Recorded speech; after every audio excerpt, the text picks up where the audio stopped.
Your top stories this evening, sponsored by Courts, bringing value home. Opposition leader fires back after President Ali labels him a criminal. President Ali says Guyana cannot cash grant its way out of high prices. Guyana is not benefiting from overall 50-50% split from Stabroek oil block, says Dr. Adams. And MOHAMEDS demands CCJ president step aside, seeks full disclosure over judicial impropriety claims. HGP Nightly News begins now.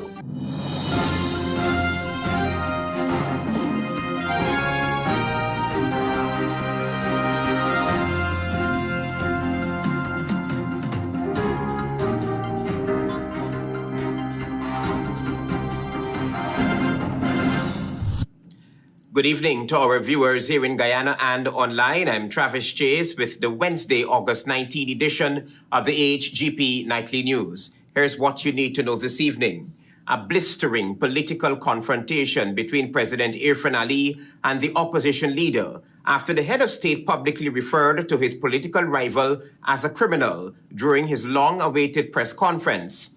The opposition leader has now fired back, challenging the president to produce whatever evidence he claims to have and hand it over to law enforcement, while accusing President Ali of attacking the messenger instead of addressing a growing list of allegations leveled against his administration. Here's more. The political temperature has risen sharply after the opposition leader launched a scathing response to President Irfaan Ali following the president's public reference to him as a criminal.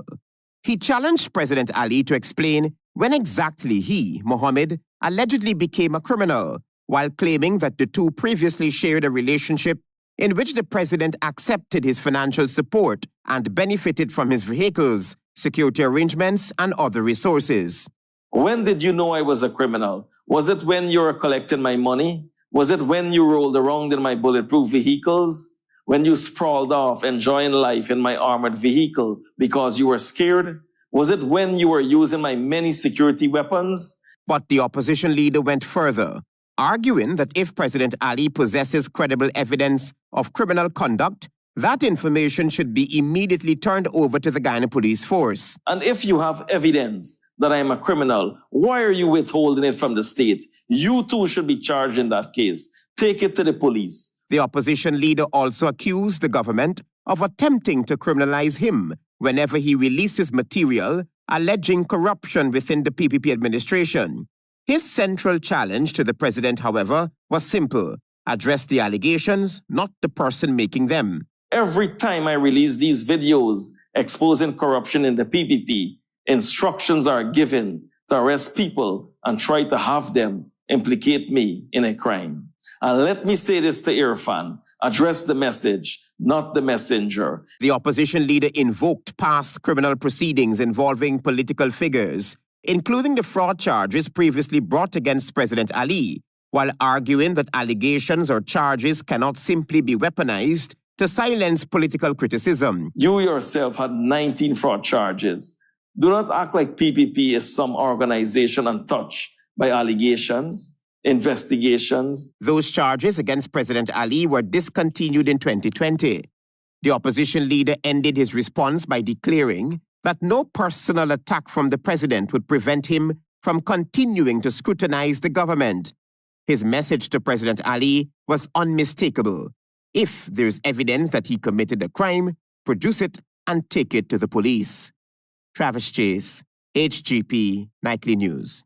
As food, fuel, and transportation costs continue to squeeze household budgets, President Irfaan Ali says cash grants can provide temporary breathing room, but Guyana will not escape high prices until the government tackles production costs, supply chain markups, and the expense of moving essential goods. Here's more from Javon Vickery. President Irfaan Ali says Guyana cannot cash grant its way out of the cost of living crisis. Speaking at a press conference on Tuesday, Ali said the government must dig deeper into forces driving up the prices of food, fuel, transportation, and other everyday essentials. Ali acknowledged that prices remain high despite measures such as tax reductions, subsidies, cash grants, transportation assistance, and support for farmers. people are eating out more than they were eating out 4 years ago. The average family is visiting a restaurant more than they're doing 4 years ago. That is also an issue. The president singled out the widening gap between what farmers receive for their produce and what shoppers eventually pay in supermarkets and other retail outlets. We may need to look at the creation of farmers' markets across the country as a permanent part of our buying ecosystem.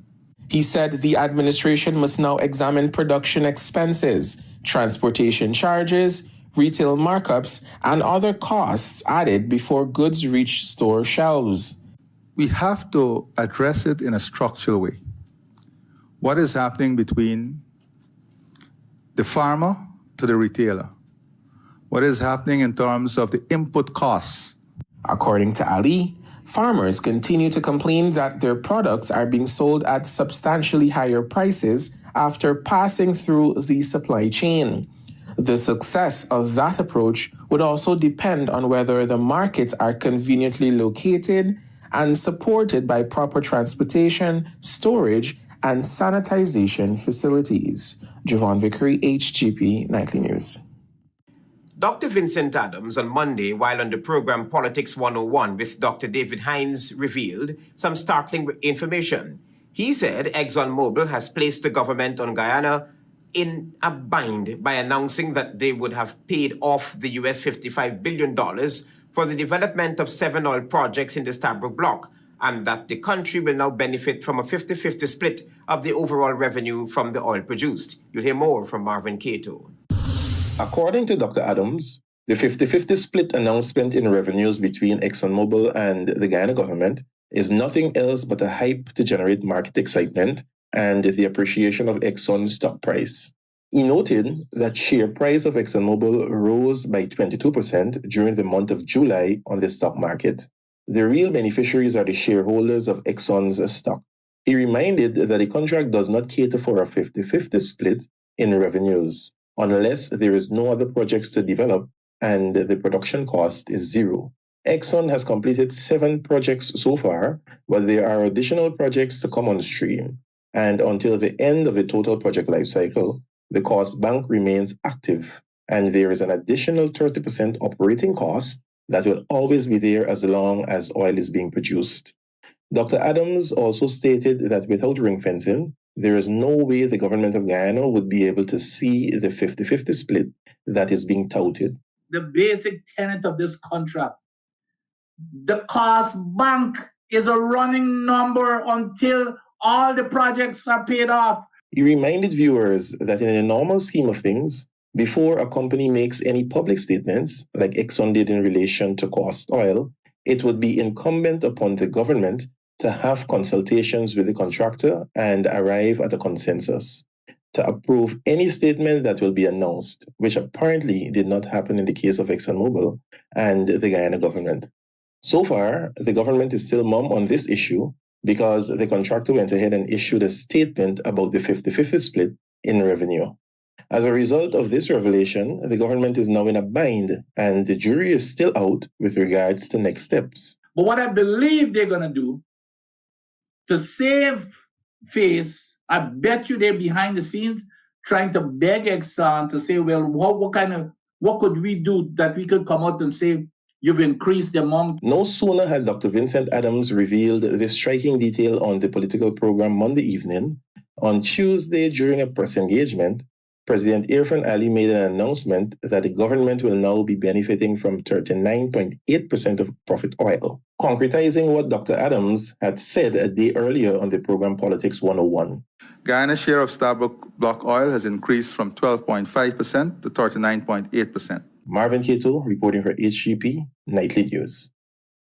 Thank you, Marvin, for your reporting. Stay with us. There's more news ahead. Planning a cleanup? We can help. Sevon's Waste Management skip bins can be provided for home renovation projects, yard cleanup, or construction project. It's simple. Step 1, give us a call. Step 2, we put down the bin. Step 3, load it up with all of your junk. Step 4, we take it away. That's simple. Bins are also available in various sizes, so there is no job that is too big or too small. Call Civon's Waste Management today at 218-1455. Whatever your dream is, Republic Bank can help you make it happen.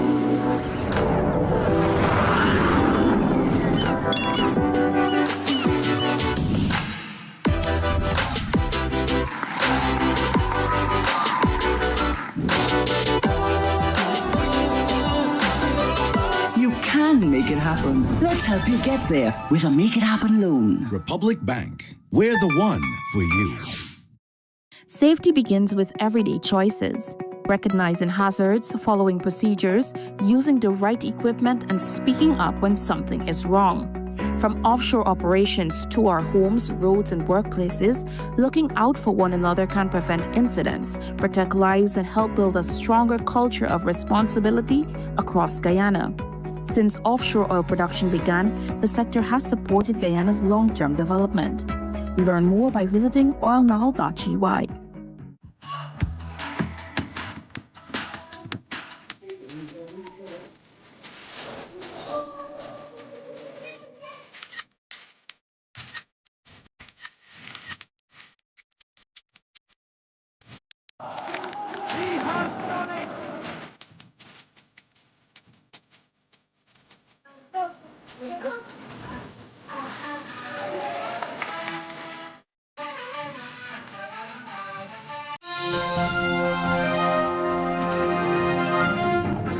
Welcome back to the HGP Nightly News. We tell you now that attorneys representing businessmen Nizar Mohamed and Azruddin Mohamed have written urgently to the Caribbean Court of Justice demanding full disclosure of records surrounding explosive allegations involving CCJ President Justice Winston Anderson. They are also asking that Anderson take no further part in proceedings involving the Mohameds until the allegations are fully addressed. Attorneys for Nizar Mohamed and Azruddin Mohamed have formally written to the Caribbean Court of Justice over whether their clients received a fair hearing in the ongoing extradition matter. The August 14 letter signed by Senior Counsel Roysdale Ford and attorneys Cyan Dejean and Damien De Silva follows the publication of internal CCJ correspondence containing allegations about the conduct of Court President Justice Winston Anderson. Of particular concern to the attorneys are reported claims by Justice Peter Jamadar that during discussions surrounding the Mohamed's extradition appeal, he experienced an attempt to influence colleagues whose opinions differed from that of the CCJ president. The lawyers say the allegations have left their clients deeply disturbed and questioning whether they received the constitutionally guaranteed fair hearing to which they are entitled. The letter also places opposition figure Aubrey Norton's recent allegations squarely before the court. Norton has alleged that Justice Anderson contacted him regarding proposed appointments of Guyana's two highest judicial offices and indicated that he had been involved in discussions surrounding then-acting Chancellor Yonat Cummins Edwards. The Mohammed's attorneys are now demanding full disclosure of emails, correspondence, documents, and other material that could reveal or suggest impropriety by Justice Anderson or any other CCJ judge, particularly material connected to their client's appeal. They're also demanding that Justice Anderson state unequivocally, in writing, whether Norton's allegations are admitted or denied. Critically, the attorneys have asked the court to preserve communications, telephone records, diary entries, itineraries, and records of meeting involving Anderson, Norton, President Irfan Ali, the Attorney General, and other government representatives. And in perhaps the most consequential demand, the Mohammeds are requesting that Justice Anderson take no further part in any proceedings concerning them unless and until the allegations have been fully addressed and resolved. The CCJ has been given 7 days to provide the requested information, with the attorneys warning that failure to do so could result in formal legal proceedings. The urgency comes as extradition proceedings against the Mohammeds are scheduled to resume on September 3 for 6 full hearing days. Travis Chase, HGP Nightly News. 3 constitutional consultation letters were sent to opposition leader Azruddin Mohamed. You'll hear more on this story. 3 consultation letters left President Irfan Ali's office, but on 2 major constitutional commissions, Attorney General Anil Nandalal says opposition leader Azzuddin Mohammed's camp responded with a little more than message received. Speaking on his weekly program Issues in the News, Nandalal revealed that the president initiated consultations with Mohamed on July 24 over appointments to the Judicial Service Commission, Public Service Commission, and Local Government Commission. The letters were sent through Minister of Parliamentary Affairs and Governance Gil Teixeira. Nandalal's disclosure followed questions about whether Ali had formally engaged Mohamed since he became the opposition leader. The leader of the opposition replied, and informed Minister Gil Teixeira. He first acknowledged receipt of all the letters. Nandalal said the correspondence informed Mohamed of the president's intention to establish a new commission and invited his participation in the appointment process. A second letter opened consultations on the appointment to the Public Service Commission. So in the Local Government Commission consultation, 3 names came. Out of the other 2, in relation to the other 2, Public Service and Judicial Service, a mere acknowledgement of receipt of the letter was received. Nandalal insisted that all 3 letters were carefully drafted to satisfy the relevant legal and constitutional requirements. So those who are peddling misleading information out there that the president is refusing to comply with the Constitution or the relevant statutory provisions that require him to consult with the leader of the opposition, they should stop. Meanwhile, when contacted by Nightly News, General Secretary of the We Invest in Nationhood, Odessa Primus, confirmed that the letters had been received. She noted, however, that such requests are usually made for the opposition leader to nominate persons to serve on the commission, rather than for an in-person consultation. Javon Vickery, HGP Nightly News. With a profound tribute dedicated to the survivors and those who perished in the MV Barima vessel tragedy on July 18, 2026, ethnoculturist and Guyanese cultural practitioner Rohan Sagar has launched a national digital memorial, not only for culture, but historic preservation. Antonio Day interviewed the curator at the Caribbean Broadcasting Union's 57th Annual General Assembly's Exhibitors Showcase and filed this report.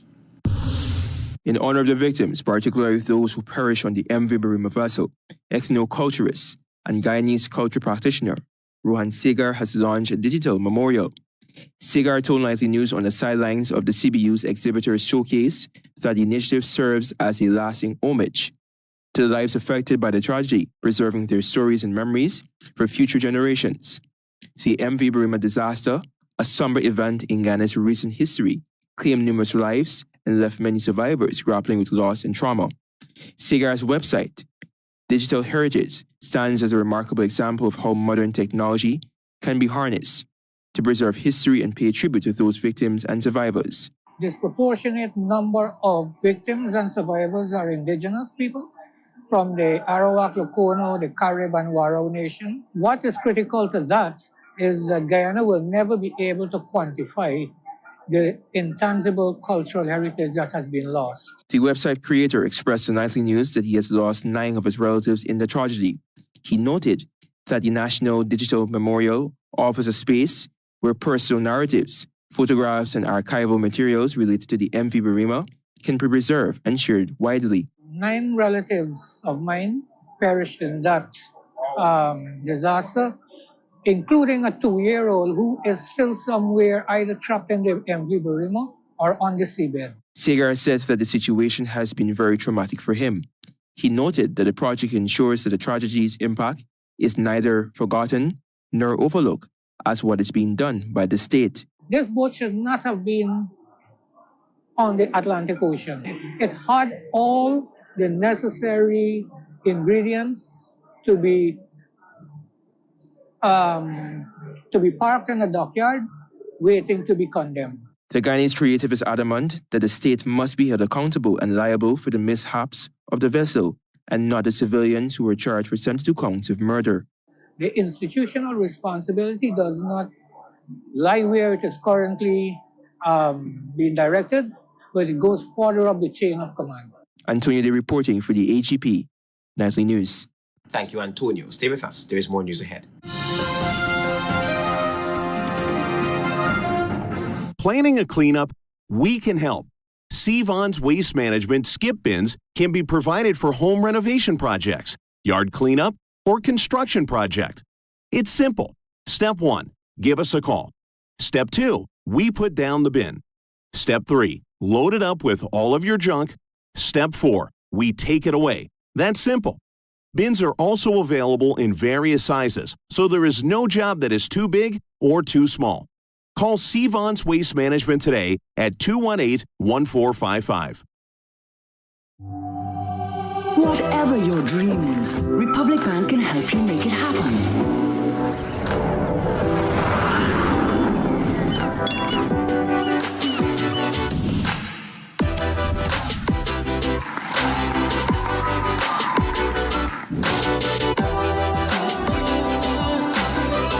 You can make it happen. Let's help you get there with a Make It Happen loan. Republic Bank. We're the one for you. Safety begins with everyday choices.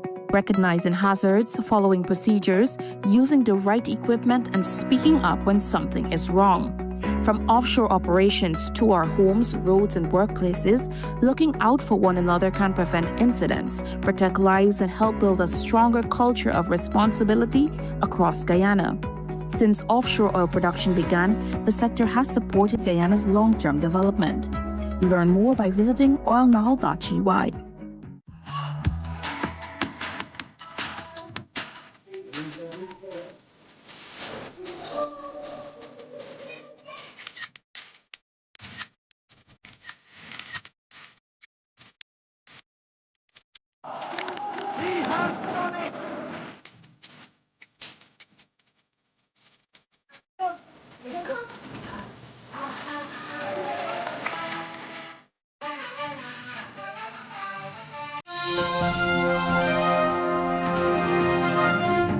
Welcome back to the HGP Nightly News. Antonio Day will tell you now that the 57th Annual General Assembly of the Caribbean Broadcasting Union in Georgetown focused on the impact of artificial intelligence in journalism and its ethical implications, reminding that its core standards of verification, accuracy, and transparency should never be displaced. The 57th Annual General Assembly of the Caribbean Broadcasting Union opened in Georgetown United Media Professionals to discuss quote-unquote Caribbean media and artificial intelligence, known as AI, focusing on the ethical use of this technology in journalism. But never allow the technology to become the journalist. That was the Guyanese head of state who made these charges during the opening of the Caribbean Broadcasting Union's 57th Annual General Assembly at the Artichon Conference Center. President Ali also highlighted that 15 to 25% of the Caribbean advertising revenue is shifting to global platforms like Google and pay TV penetration in Latin America and the Caribbean. At the upper end, $1 in every 4 of advertising expenditure can be moving away from Caribbean media and toward global technology companies. Meanwhile, Anthony Green, CBU president, stressed that despite the rapid evolution of technology, the fundamental responsibility of the media remains unchanged. The opening ceremony included the induction of the late Professor Agri Brown, a Jamaican media and communication specialist, and the late Ruti Singh, a veteran journalist, into the CBU Media Hall of Fame. Additionally, Belizean journalist Jules Vasquez received the first Caribbean Defender of Media Freedom Award. The opening ceremony of the 57th Caribbean Broadcasting Union's Annual General Assembly marked more than the start of another regional gathering. It underscored a rapidly evolving media landscape where Caribbean broadcasters face the challenge of embracing innovation and artificial intelligence while continuing to tell the region's stories with impact, excellence, credibility, and integrity. I'm Antonio Day reporting for the HGP Nightly News from the Artichon Conference Center. Minister of Education Sonia Parag has noted that Guyana has recorded improvements in various areas, as evidenced by this year's preliminary CSEC results. Here's more. The Education Minister on Tuesday announced plans to strengthen secondary education with the help of a new task force formed to achieve those objectives. With a 1% increase in overall passes in CSEC this year from 66% in 2025 to 67% in 2026, the minister said plans to convene a task force to examine long-term measures to further strengthen secondary education is critical. Parag noted that the government's ambition extends beyond short-term improvements. However, as we celebrate this progress, we must also be prepared to look carefully at the areas where challenges remain. She pointed to several initiatives that have been implemented to address mathematics performance, including the establishment of math tents, strengthening the teacher training, online reinforcement classes, and other targeted support. The minister also highlighted a more recent intervention through which education officers were deployed to schools to work directly with teachers and the students, particularly in mathematics. She said the officers spent periods working with schools to help improve performances while thanking those who participated in the initiative. Parag said the improvements in mathematics from 32% in 2025 to 34% in 2026 were particularly significant, given that the subject was also a major area of discussion at last week's 52nd meeting of the Council of Human and Social Development in Education hosted in Guyana. According to her, education ministers and officials from across the Caribbean recognized that mathematics remains a regional challenge, requiring changes in teaching approaches, stronger support, and continuous professional development for teachers, as well as greater use of diverse methods to help students understand mathematical concepts. The minister also indicated that digital and artificial intelligence supported tools could also be responsibly incorporated into learning, but noted that students must understand the reasoning and the process behind an answer rather than simply arrive at the correct outcome.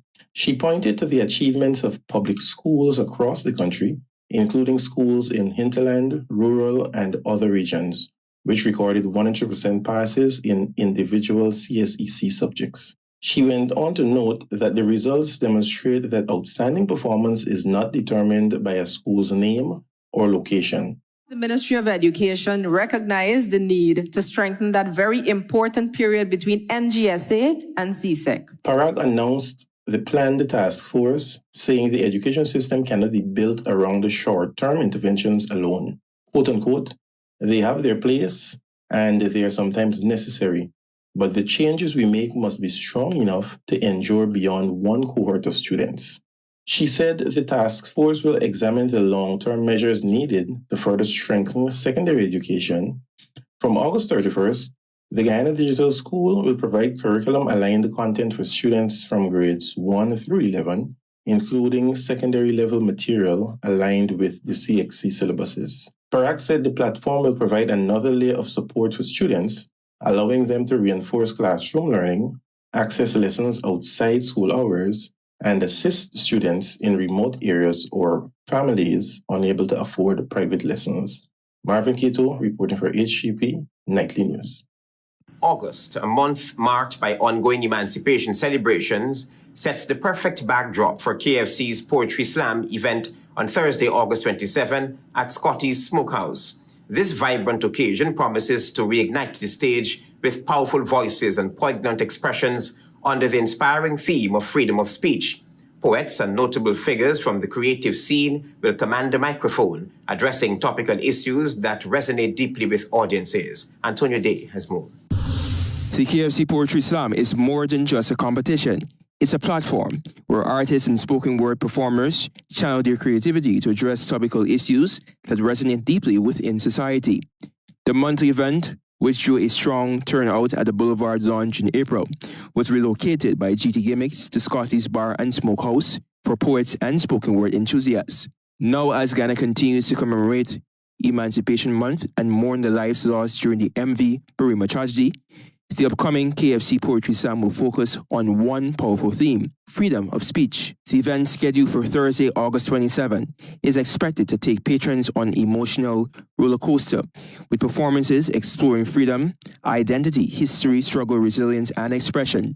Mark Hazim, organizer of the event, during an interview with Nightly News, provided more insight. Since September coming is our year anniversary, I thought, and since this is Emancipation Month as well, I thought it's fitting to relay what Poetry Slam is all about. Kazim noted that performers include the first, second, third, and fourth place contenders from the recent 2026 National Poetry Slam competition, who will use the microphone as a platform to speak freely. Meanwhile, patrons will have the opportunity to experience poetry that challenges, inspires, and provokes thought. Through their verses, performers will explore themes of liberation, identity, justice, and empowerment, reflecting the spirit of emancipation that August commemorates. Freedom of expression, freedom of speech, freedom to create, and as well giving homage and consideration to what we are going through and celebrating as well. Tickets are available at Scotty's Smokehouse from performers or via MMG by reserving through WhatsApp at 666-4883. Tickets can be reserved at the door, and arrangements will be made for those who cannot pick up in person. The costs are $3,000 before the event and $4,000 at the door. Antonio D reporting for the HGP Nightly News. Stay tuned for regional news.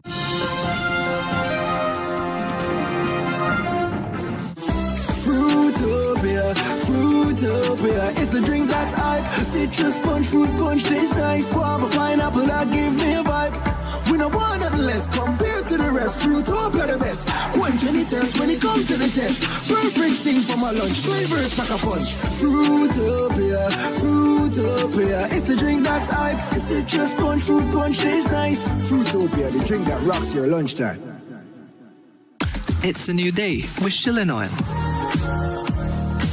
A unique blend of natural oils to help ease and soothe the day-to-day discomforts of life.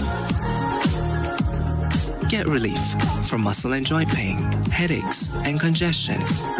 Shilling Oil lets you get back to the things you love doing most. Water relief with Shilling Oil. Distributed by Massey Distribution.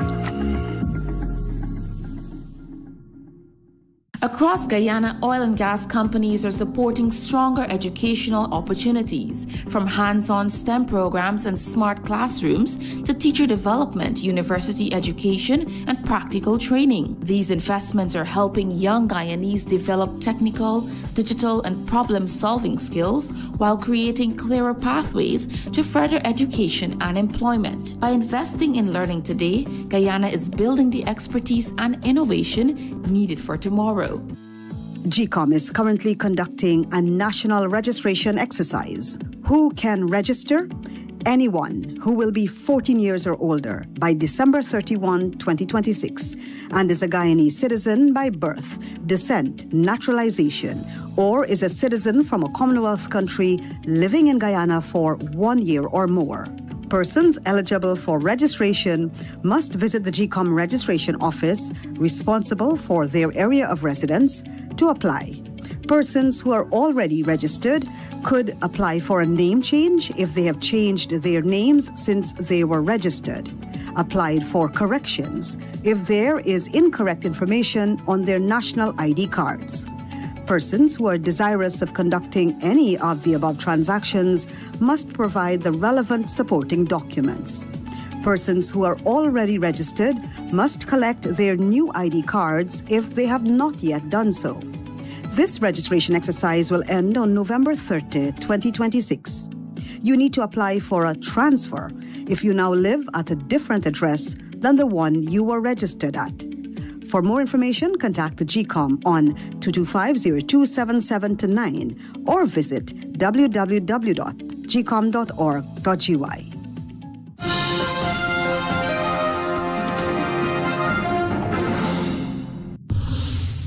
Good evening, welcome to Wednesday's edition of the Regional News. I'm Antonio D.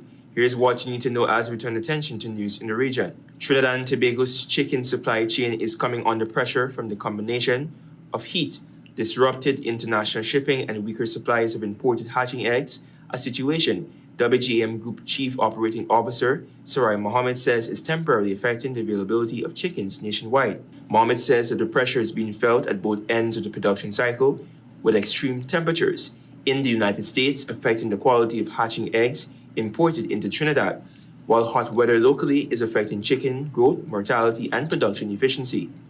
The disruption has also been compounded by erratic sea freight schedules, making it more difficult to maintain the normal flow of eggs and chickens through the production system. WGM Group is one of Trinidad and Tobago's major integrated poultry operations, with its business extending across feed production, hatchery operations, farming, and meat processing.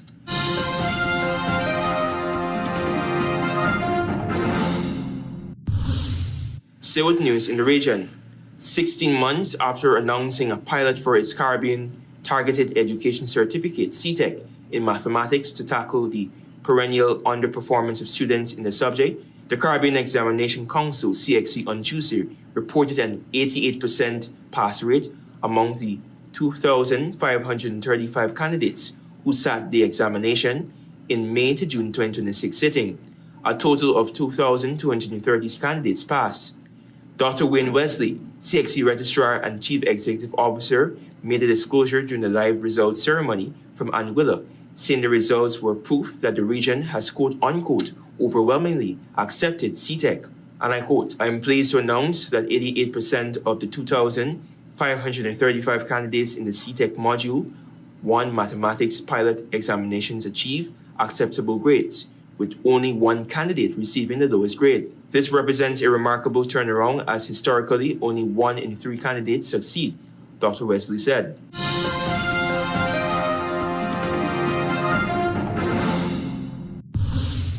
And finally, with international news, Ukraine's ousted defense minister, Mikhail Fedorov, called for wartime elections in a bombshell address on Tuesday, arguing the nation faced a crisis of governance in the biggest internal challenge to President Vladimir Zelensky since Russia's invasion. Fedorov's call, delivered in a video address posted on YouTube, is the first such demand by a major Ukrainian political figure since Russia launched its full-scale invasion in 2022. Ukrainian law prohibits holding elections during wartime. And I quote, "Democracy cannot be held hostage by Russia," Fedorov said, continuing, "We must find a legal, safe, and realistic mechanism that will allow Ukraine to renew its full democratic process even in the conditions of a long war." So that has brought us to the end of Wednesday's edition of the Regional News. I'm Antonio Day. Thanks for watching and do take care. Goodbye for now.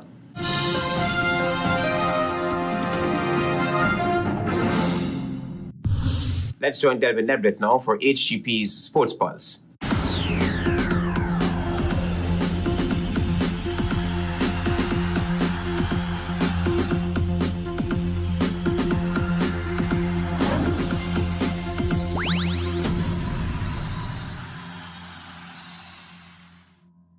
Good evening, Guyana. I'm Delvin Neblet with your HGP TV Sports Pulse for today, Wednesday, August 19, 2026. We begin tonight with athletics. Police headquarters claimed first place in the Guyana Police Force 2026 Road Relay Championship, held as part of the force's 187th anniversary activities. Headquarters finished first in 35 minutes 14.17 seconds, followed by Regional Division 4A in 36 minutes 52.08 seconds, and Regional Division 6 in 40 minutes 53.96 seconds. The anniversary sporting activities continue throughout the week, with the grand finals in track and field set to be held at the Police Sports Club Ground Ivleri on Friday. Into swimming, as part of its 187th anniversary activities, the Guyana Police Force successfully hosted its 9th swimming championships at the National Aquatic Center, featuring ranks from various divisions across the nation. In the preliminary results, Divisions 4A, 4B, and Special Constabulary led the women's category with 115 points, while Division Headquarters led the men's category with 152 points. The combined standings saw Divisions 4A, 4B, and Special Constabulary in first place with 258 points, followed by Division Headquarters with 224 points, and Divisions 7, 8, 9, and 10 with 137 points. Moving into badminton, action continued in the 2026 Caribaco Junior Championships in Kingston, Jamaica on Tuesday. And Janisa Goddard delivered an outstanding performance as she secured Guyana's first gold medal at the championships with a dominant victory in the grand final of the under-13 girls singles category. Goddard earlier secured a bronze medal finish with teammate Joel Ramberich in the under-13 mixed doubles category, while Ramberich claimed third place in the under-13 boys singles category. Competing in the under-13 boys doubles category with a Trinidadian partner, Ramberich secured his third bronze medal, taking Guyana's medal tally to 4 bronze and 1 gold. Into football, the Net Rockers Football Club enjoyed a perfect day in Group D of the Guyana Football Federation Boys Under-13 National Playoffs, securing 2 wins at the iFlood ground on Tuesday. Net Rockers opened with a 3-0 victory over Vortex Vipers, with Shaquan Anderson scoring early before Abraham Rias added 2 goals in the second half. Rias struck again later in the day, scoring the decisive goal in a 1-0 victory over Wales Football Club to finish with 3 goals on the day. Net Rockers ended the day with 2 wins, 4 goals scored, and none conceded. Finally, in cricket, action continued in the 2026 Caribbean Premier League with the St. Kitts and Nevis Patriots taking on the Jamaica Kingsmen at Sabina Park on Tuesday. Batting first after being sent in, the Kingsmen reached 181 for 6 off the allotment of 20 overs, on the back of a stroke-filled 65 from player of the match Kimo Paul. Both Wanindu Hasaranga and Surab Netravalka picked up 2 wickets for the Patriots. When the St. Kitts and Nevis Patriots responded, they were bowled out for just 130 in 18 overs. Kevin Wickham top scored with 37, as Kimo Paul picked up 3 for 30 in the 51-run victory for the Kingsmen. That's it for this edition of the HGP TV Sports Pulse. I am Delwyn Neblett reminding you to stay in the game.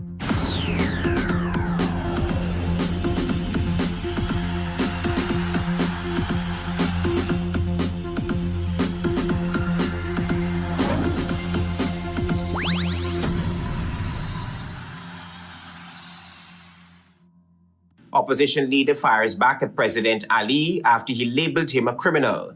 President Ali says Guyana cannot cash grant its way out of high prices. Guyana is not benefiting from an overall 50-50% split from Stabroek oil, says Dr. Vincent Adams. And MOHAMEDS demands CCJ president step aside, seek full disclosure over judicial impropriety claims. Those are our major headlines. For these stories and more, please go to our website. It's www.hgptv.com. I'm Travis Chase. Thanks for watching. Goodbye.